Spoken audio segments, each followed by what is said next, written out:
Hi, it's Juliet from WTI.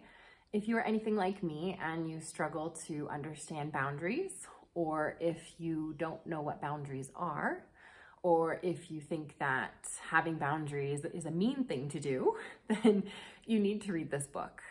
It touches on so many different aspects of our lives. So that could be within our family or within our romantic relationships, with our friends, with your workmates, or maybe boundaries with social media.